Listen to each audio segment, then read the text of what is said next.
You're listening to CRV Ambreed's Better Herd podcast, brought to you in partnership with the New Zealand Dairy Exporter. Join us as we talk to CRV Ambreed experts, industry leaders and farmers about hot topics and issues affecting herd improvement in New Zealand's dairy industry today. Keep current with industry news and get practical tips for improving the health and efficiency of your herd. CRV's 2020 lineup of bulls provides New Zealand dairy farmers with genetic solutions to future-proof their business.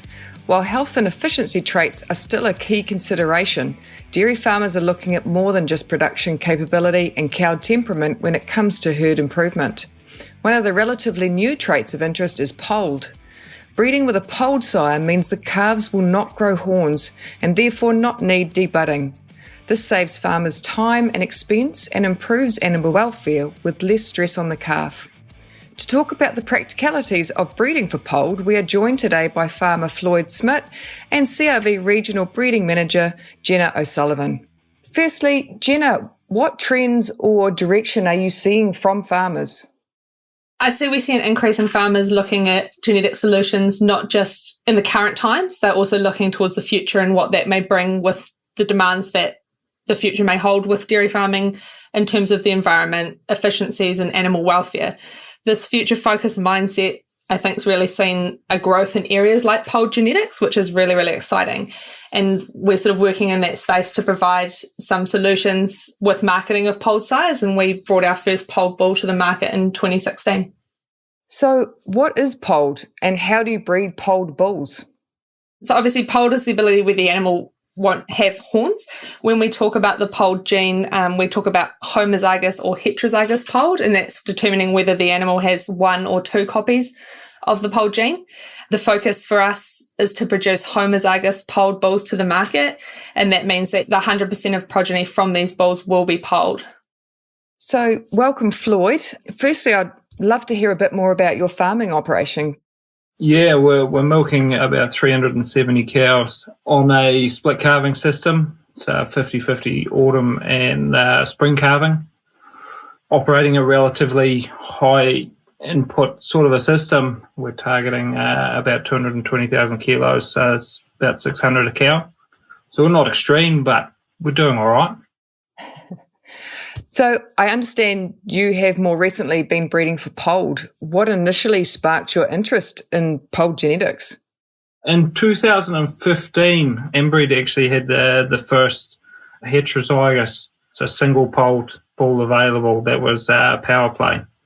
At the time, we sort of thought this might be something. It's probably worthwhile to give it a crack and include it in what we're doing. It's sort of grown from there as the quality of the bulls have gotten better and the number of bulls available have gotten better.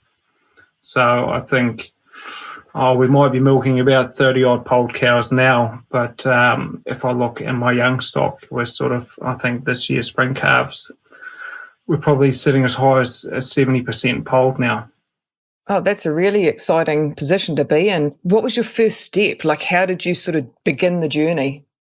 Wow, you just order some semen, I suppose. That's nice and easy.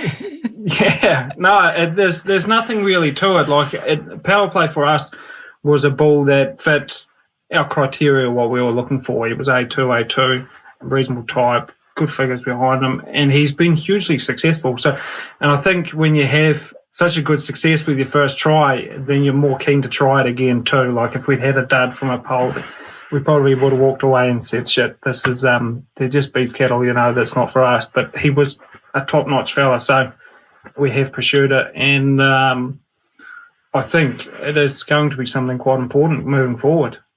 You mentioned that, at the time there was this sort of one bull to choose from. So that pool of homozygous polled sires is still quite small in relative terms.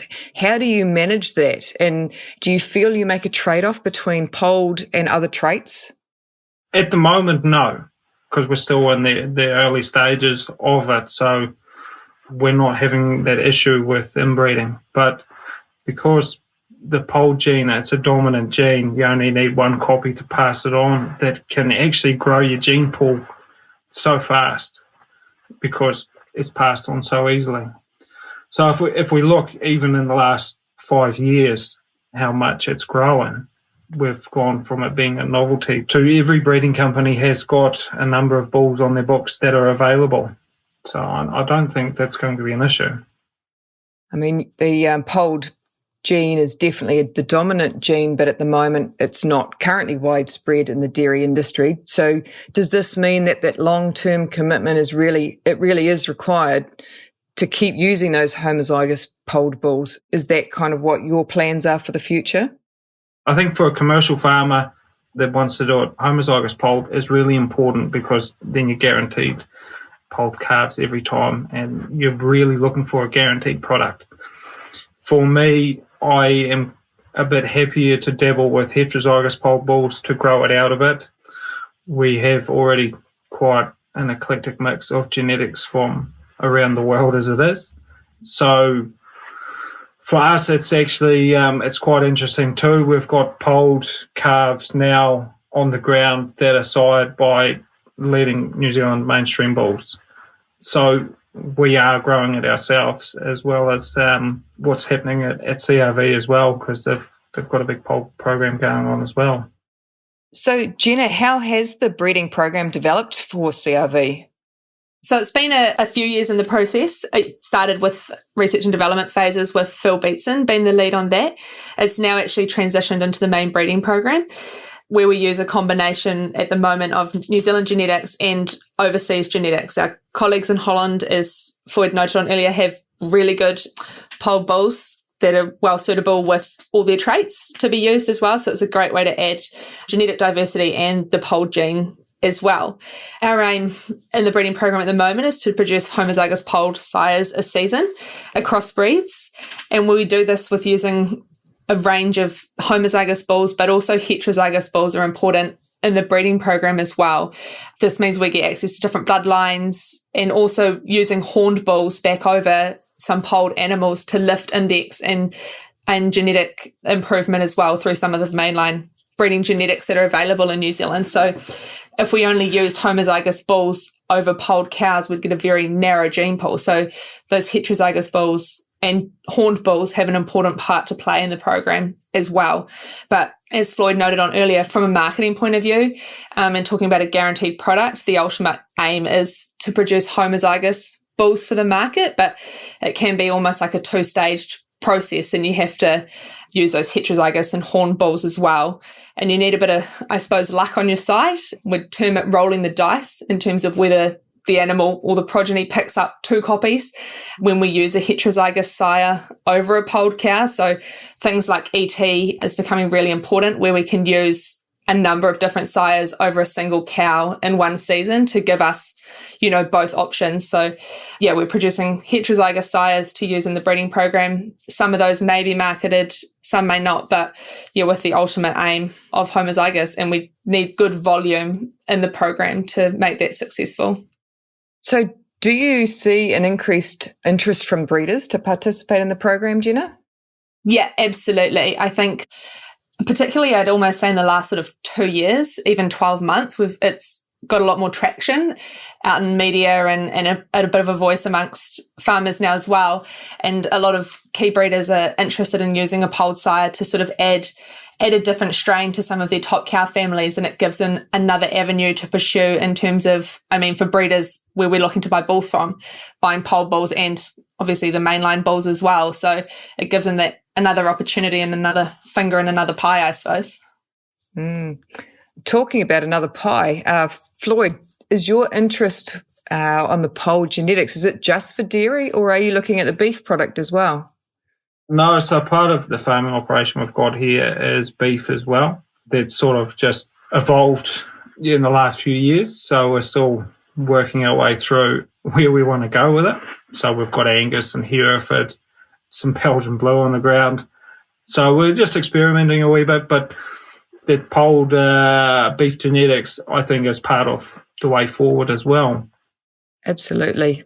And there's certainly more desire, I would say, or more progress perhaps in the beef industry, in the polled gene.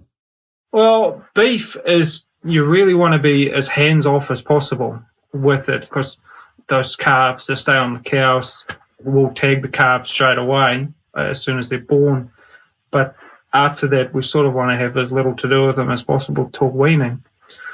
So if you don't have to dehorn them, that's a time saver, but it was also it's the welfare issue too for the calf, because they go back out and you can't keep an eye on what's going on as easily. So it is quite important to have the polled genetics there. That's awesome. Actually, that's something I hadn't considered about how hands-off the beef side of the industry actually is in regards to dehorning animals. So, Jenna, what polled product does CRV offer dairy farmers in New Zealand currently? Again, it's a growing pool of homozygous polled product that we're putting into the market. I think at the moment there's around 6 homozygous polled Friesians, and that's a mix of Dutch product and New Zealand product as well, and then around 4 homozygous polled Jerseys, and there's a number of heterozygous bulls available as well. So yeah, there's definitely a good range and a range that's growing, and that's year on year getting different bloodlines into the program and growing the sire availability for farmers out there to use. And more to come next year, I'm sure. Always. And Floyd will be first in the queue, won't you, Floyd? Oh, I've always got my orders in, yeah. Well, I'd like to thank you both for joining me. It's been a very good discussion and certainly an area of interest from our dairy industry. So if you would like to know more about the polled genetics and what they can do for you and your herd, then feel free to speak to one of the CRV field consultants, or you can check them out on our website. Thank you, Floyd, for joining us. Yeah. We appreciate your time this evening. No, that's all right.